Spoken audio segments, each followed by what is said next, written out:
wholesome family series brought to you from the Familyness Academy. And today we are talking about how the world shapes your child and not you. Oh, yes. So it's one of those difficult discussions when parents are told the truth about influence from the world, how strong the influences the children get from their environment, while all the while we've been thinking that we are actually in charge. We are actually the ones deciding what and who our children are becoming. So you see, many of us we believe we are the ones raising our children. Of course, nobody says you are not raising your child.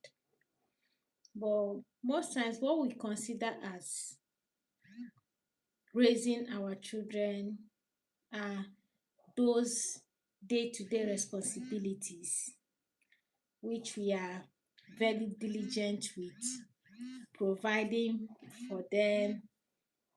They have a shelter, food to eat, school fees, and all their maintenance. However, have we asked ourselves how strong is the influence we have over our children? When you retrieve all the benefits, when you remove all the support they are depending on you for, who do they respond to? Who do they follow? Who do they uh, um, imbibe by their leadings and instructions subconsciously, which is very more important? You know, it's easy to influence a child because you are being authoritative, you are the um, adult figure in that child's life. So naturally, it's easy to intimidate a child out of fear, out of obligation. Your children may follow your instructions, may do what you want them to do. But the area we need to factor is when we are not there, in their subconsciousness, what determines their actions? Who determines what they do? Who influences their choices and their decision? So that's why when we use the scheme of fear, we don't get a lasting effect or result. We end up raising children who only follow us because they are scared of us. But when we are no longer there, they fashy, ignore, put us by the side. Hi, Laura Hunt. Thank you for joining us. The essence of this discussion is to help us analyze the influences around our children and what matters most, because it's the future that we are looking at, not what we are currently trying to put control over. You cannot control your children because you will not always be there. You can control them in your presence, but how about when you are not there? Who controls them? What controls them? What influences what they do? So, if we are not intentional about shaping the value system, the mindset of our children, if we are not intentional in helping them form a perception, a strong conviction towards the areas of life, we may not really understand that they are being subjected to other influences. So, when we don't have a strong grip on our children, what they believe in, what they choose to do, without the use of force. So, as a father, your leadership position should be able to influence your children without pressure, without that sense of force, but still that perception of leadership, reverence, honor that has been established over time. So when we preach bonding, when we preach connection, we are trying to create an avenue through which there will be an open channel between a father and a child, a mother and a child, for easy access, easy influence, and easy impartation of values. Because when you begin to use force and a child begin to resist and begin to despise you, you will block access to influence this child. Yes, you can claim, I'm your father, I'm your mother, I gave birth to you, you must do what I ask you to do. Fine. The question is, when you are no longer there, what will this child do? Will they still do your bidding since you are not there? Or will they do it based on conviction and not force? So I usually ask people, you are the force over your child, right? Because she's under your roof. Ask yourself, when this child is removed from your roof and your environment, what force will they act on? It means that a higher force or any force they are currently subjected to will win over them, will determine their choices in life. And that is not what we want. We need to raise children who have been built under influence.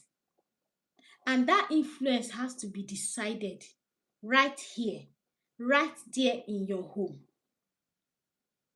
So when we begin to talk about parenting shift, there are areas of parenting shift in this dispensation that we are not talking about.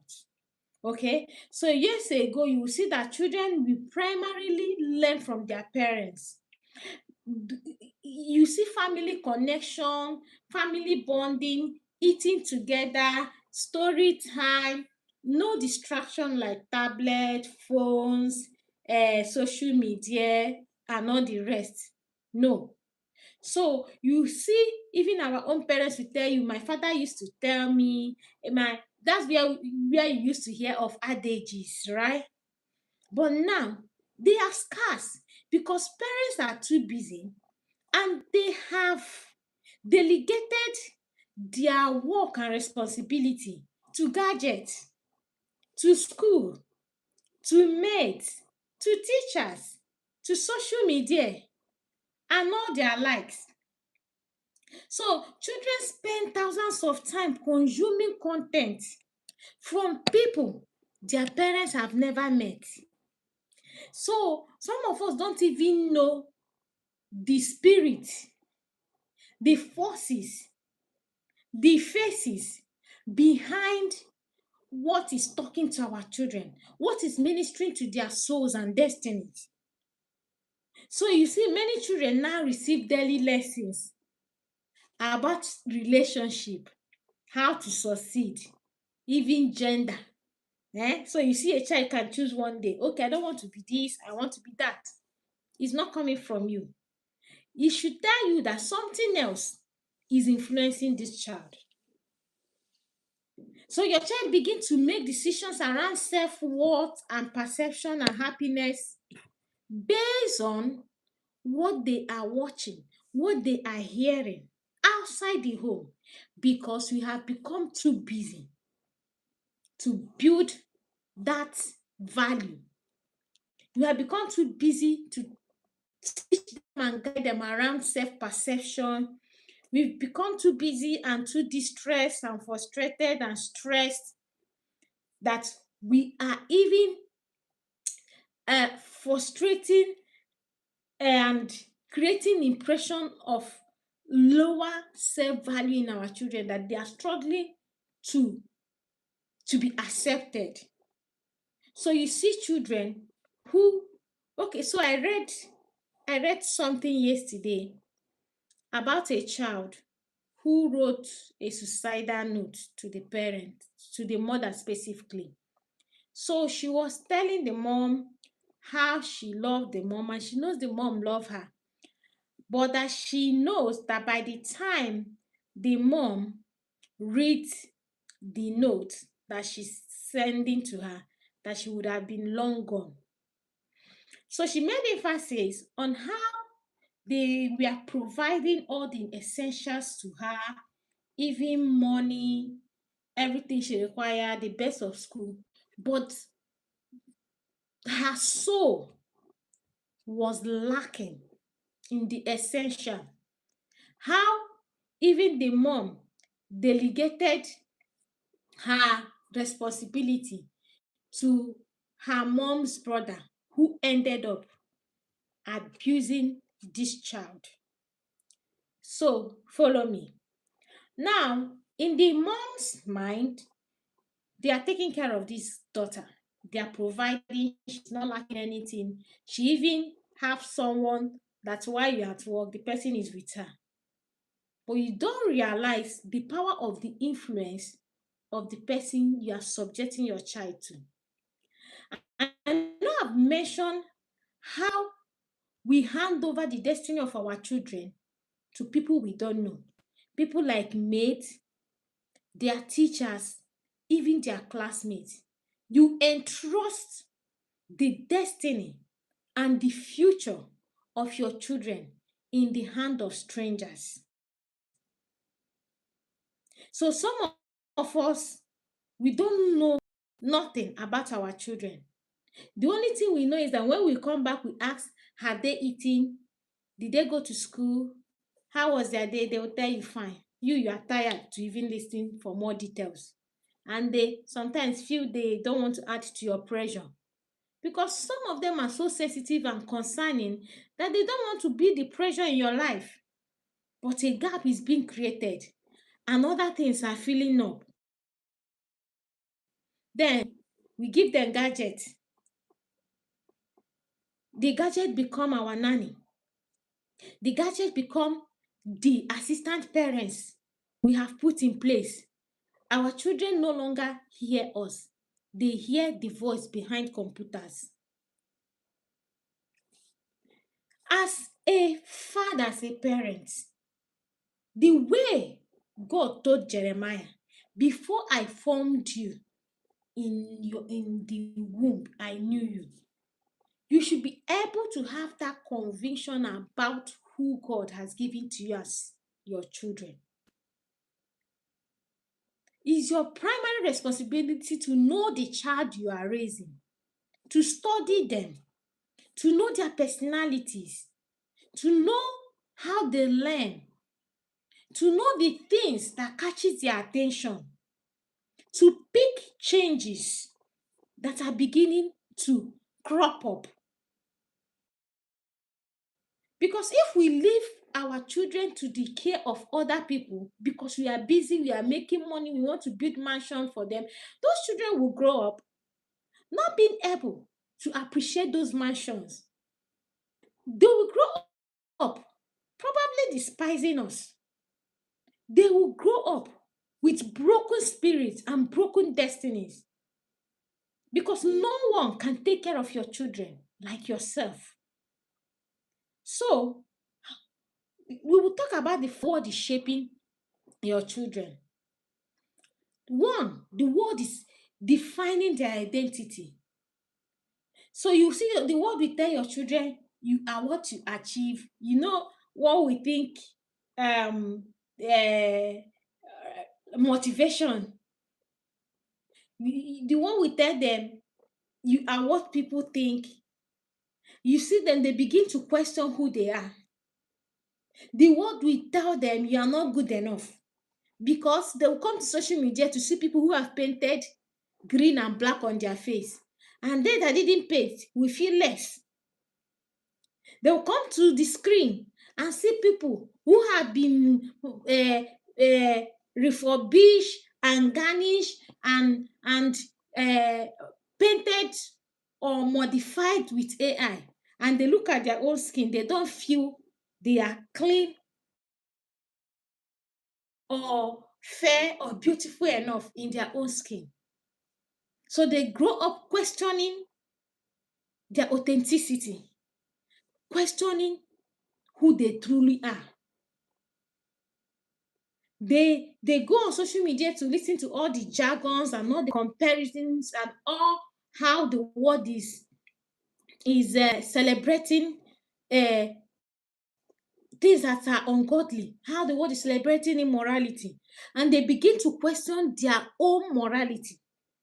They'll begin to question their own right standing because the voice of the parents are lacking. So the world will influence your children by shaping who they think they are, even their purpose. They'll begin to question or even lose the sight of their purpose of existence, even their value system, their faith.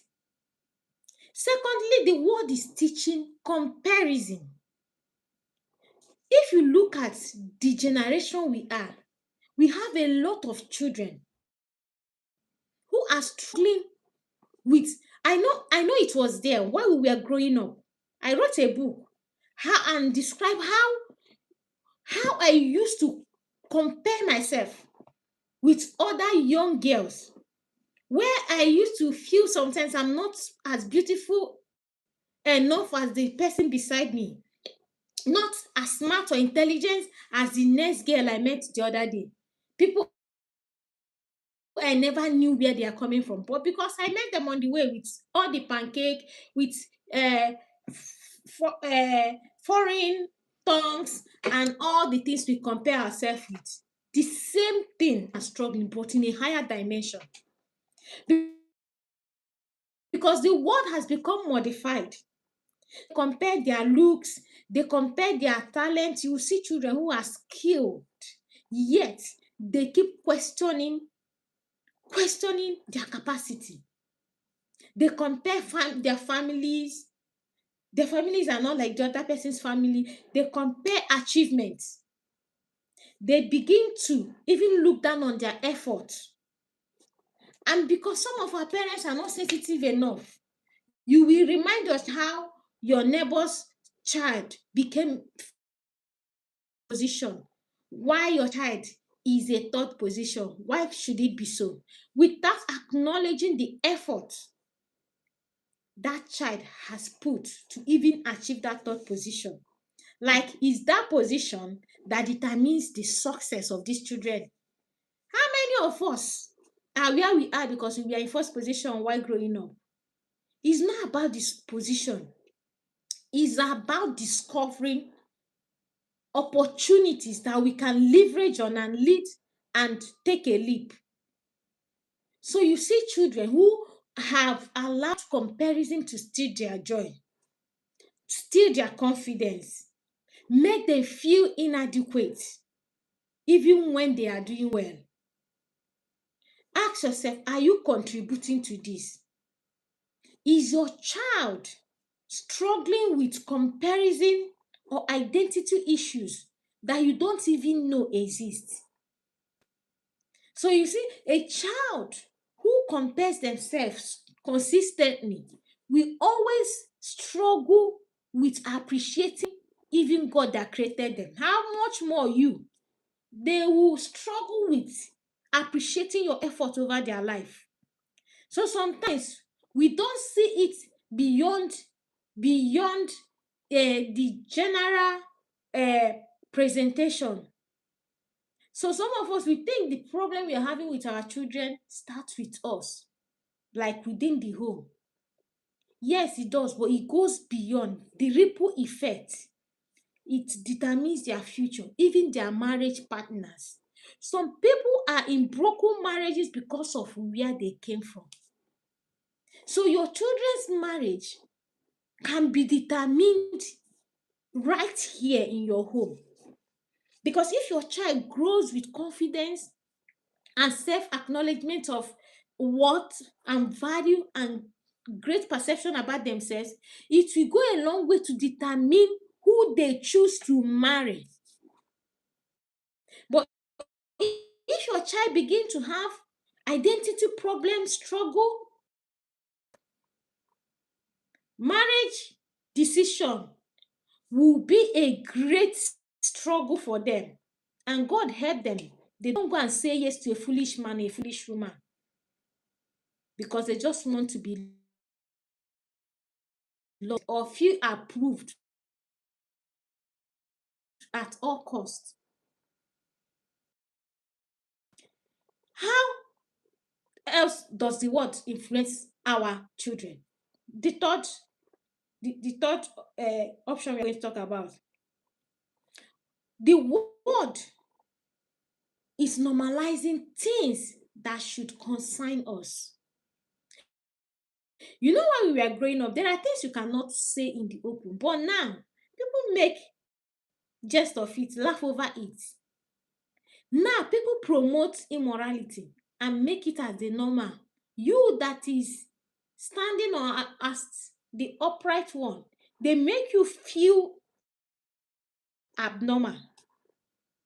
So you see someone talking about virginity, and they will look at you like, are you from another planet Earth? Are you from another planet? In fact, not in this earth. So you see, if we don't take our position in concretizing the value system we need to raise our children in, the world will sell their own value system to them. And the value system you claim or you think you have for your children will become obsolete. So you see, many values we once questioned are now celebrated. Yeah. So many children behavior now that we question before are now promoted, and sometimes they give you to promote their mental health. So you see, they watch things that we used to hide. They now, in fact, they have modified it to the level of cartoon. So at every stage, our children are being exposed to what they shouldn't have any business to do with. They are programming the minds of your children through what they watch. And some of us are not picking it early because we are busy. And we say they are learning. The question is, what is your child learning? You cannot assume your children are not affected. You cannot assume they don't know what they are watching. If they can understand cartoon, they can understand anything in script through that cartoon. And those who are operating that system and programming knows. So what are you putting as the influence to dominate the worldly influence? Because if you don't have the ears of your children, something else will have their ears. We also need to know that the world is replacing conviction with popular opinion. So here, what is in the is trending is what people promote. What's the next trend? So you see, many people, young people now, we rather ask what is on social media, what are people saying, rather than what is right. We shouldn't be. So our children should grow to begin to separate between popular opinion, trending ideologies, to what is the right standard. And they not just have to separate it. They need to begin to be convinced about it, because it's that conviction that will help them to stand on what is right, irrespective of the pressure they will face. And that is why we keep talking about disciplinary measures that work. Getting your children to that point of understanding, that point of conviction, that point of transformation, the change that is consistent, even in your absence, and not just beating them because you feel you are angry. It's not about your anger, because your anger does not work righteousness. Even the Bible says it. What do you do to get the results, to the change, the transformation, the change mindset that your children need to be convinced? Because popular opinion will question their beliefs. So, have you ensured that their belief system is concretized by all means, so that when they face the pressure of popular opinions and trending matters, they don't give in? So we must teach our children how to think for themselves. Please go to our teaching last week and last 2 weeks.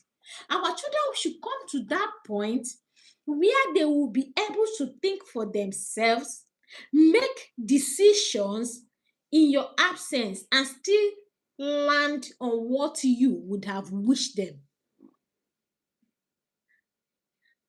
So shouting, beating, but not having a structure that imbibe that value in that child, that brings a change in that child, is a failed disciplinary measure. We are not here to talk about disciplinary measure here, but I'm still bringing us to that point of conviction. We need to raise children who are convinced about their value system. Those are the children that will face the pressures of life and succeed. Those are the children that will thrive. And that influence is your responsibility. I also know I've thought about the levels of influences we have on our children.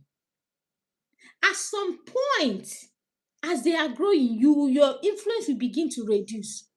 But you need to position yourself to become a role model, to become a mentor, someone they could count on. So when they no longer see you as that daddy that will have authority to beat them if they make mistake, they should be able to see you as a leader they respect, they can sought after for advice, for wise counsel. So once your child turns 18 years, you no longer have that influence of beating them, correcting them, uh, like trying to control them. You know you cannot. At that point, they can leave your house and tell you to go to hell. But if you intentionally build a positive mentorship pro model influence in your children's life, even when they grow to the age of older adults, they could always have that honor and reverence and respect for you. They could always give in to your influence. That's the target. That's where you should place yourself. Not where you are struggling with them, battling. I'm your father, I'm your mother, you must obey them. You must obey me. You must grow beyond that level, because that's the level that raises responsible children. Children that you don't need to trouble your head over, wondering what they will do next and what they will not do. So we are running quickly because I want to close this session as fast as possible. Another way the world is influencing your children is by creating emotional fragility. So I've mentioned what we use as as an excuse for laxity and nonchalance and careless parenting these days. What we think is a soft parenting. Soft parenting is not the same as irresponsible parenting. It's not the same as raising children who are not disciplined. No. So you see, many children have been taught to avoid discomfort rather than overcome it. We've tried to pet our children, provide all they needed, because we don't want them to suffer the way we suffered. We grew up poor, so our children will not be poor like us. Raising rich children is not by overfeeding them, and it's not by giving them everything they need. Some of us have adopted the principle of mental health and trauma. So we no longer know how to balance things and how to raise children who are, I think we thought about that last week too, who can face challenges, building grit and strength, building children with strong tensile strength who are able to face challenges of life, raising children who have self-control and discipline, children who have resilience, because resilience is built through challenges. So if you are removing the challenges, making life soft for them, intervening at every point in time, not allowing them to think through their challenges and put effort to come through it, you are solving their problems. How will they face life challenges when you are no longer there? What will become of them when they hit the rock? Can they stand up, dust their butts, and pick up again, or will they remain there? So we need to raise children whose character has been built through adversity, through challenges, whose faiths are built through difficult times. Because we need to raise children who will carry this faith we are proclaiming. If not, they will give in. Let me drop this your Jesus after I will pick up the Jesus. So children need guidance, direction, support that will prepare them for the realities of life. I'm not saying you should not provide comfort for your children. Let them have fun. Let them enjoy life. Let them enjoy what the blessings God has given to you. But don't deny them the potter, the potter. I'm trying to find the right word. Building place, the place of molding. Don't deny them that molding experiences. So what are the signs that the world is winning over your children, that the world is influencing your children? You should pay attention on these areas. When a child begins to value approval of peer above family values, it will start subtle. So you see, your child will rather please their peer than to stand on the family value you have been teaching. Pick it up. Don't use force or pressure. Ask yourself, how can we revisit this? How can I support this child to reiterate and to concretize this value? Because peers will pressure, peers will test, peers will shake those values. That's the truth. You and I will face peer pressure. You know it. Even as adults, you are still facing pressures. How much more your children, the own children are facing in their generation, is to be compared with what we face. It's like double fold. Exposures, gadgets, AI that is everywhere. Their own pressure mounts higher. So whenever they will begin to compromise your family values or your value system, just know that the world is beginning to win. You need to buckle up. You need to put up more structures in place. Be intentional and conscious. It's not the time to give up. It's not time to start quarreling with your children or start uh, inflicting pain, because you can inflict pain, but you cannot sustain the value. When pain disappears, they go back to what makes them comfortable. So when a child begin to hide their true self to fit in, begin to water down their value, it still boils down to that. Begin to just do what others are doing to be accepted. The world is winning over the influence. When a child begin to compare themselves to others, it's not a time to get angry at that child. I know normally you will get angry, you'll be like, what's this? But it's a stage in their life you need to come in to help them begin to that self-respect and value for themselves, begin to see who they are and how important they are in their time and in their generation. The time to begin to help them to realize and rediscover who they are. So when a child seems confused about who they are, their identity, there's something somewhere beating the drum. There's something somewhere making this child begin to question who they are. It's time to revisit. It's time to teach again, instruct again, guide again, hold them by the hand, do studies around their identities. So when you see a child become defensive whenever biblical truth is discussed, or they begin to question you vehemently, no, there's a difference between a child questioning you out of curiosity or like asking questions, wanting to know more, or a child challenging you, eh?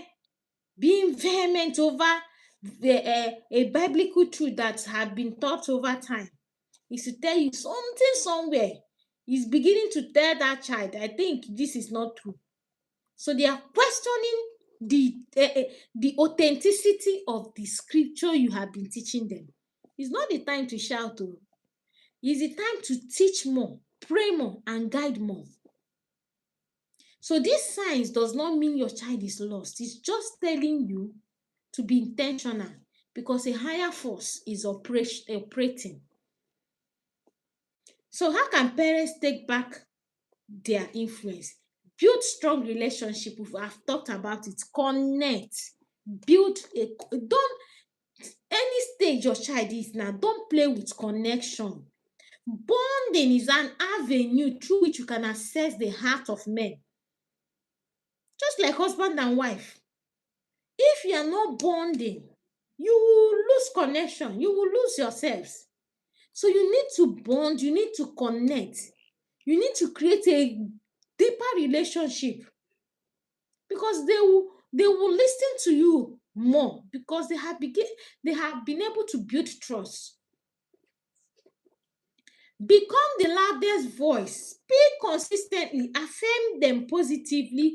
Affirm their character. Speak positive. I've taught us about how to speak to our children. You may not see it what you want to see. It may not seem what they want to be, what you want them to be, but speak what you want to see. Remind them who they are consistently. Build confidence. Celebrate them. Don't always be picking their wrongs. Celebrate them. Speak positive into their life. Pray over them. Speak life into them. Create meaningful family conversation. Create time to talk about areas of life: faith, relationship, culture, social media. You should have a media plan. You should have a family value system. You should have a family vision. We've talked about this. You can check our videos on all those discussions. Have discussions around identity, purpose. Have story times where you instill and remind them what you stand for. Because if you do not discuss this purpose, this areas of life. Someone else will bring in their own ideology around them, and they may grab it. The principle of first mention, when they hear it from someone else, the first ideology shared around it is what they will grab. So the earlier you talk about these areas of life with them, discuss, have stories around them that they can pick lessons from. These are ways to imbibe these values. Model what you teach. If you're always on social media, your children will always be on social media. And you're the one that flip all type of videos. They even see you watching a video of someone who is wearing a naked, half naked clothes, or a man wearing a female clothes, a woman and all that. To them, my daddy is watching it, my mom is watching it. It's normal. So don't normalize, and don't expose yourself and your children to what you don't want them to think or become. You must screen what you expose yourself and your children to, because algorithm will always bring it to your family, to your household. So watch the handles, social media handles. Who are you following? Who is following you? Who will you open your phone and they will start shouting on your screen, and your children will see it, whether by accident or by coincidence? Teach them. Model the way you treat people, the way you handle conflict, the way you talk to them, even when you're correcting them. Are you rude?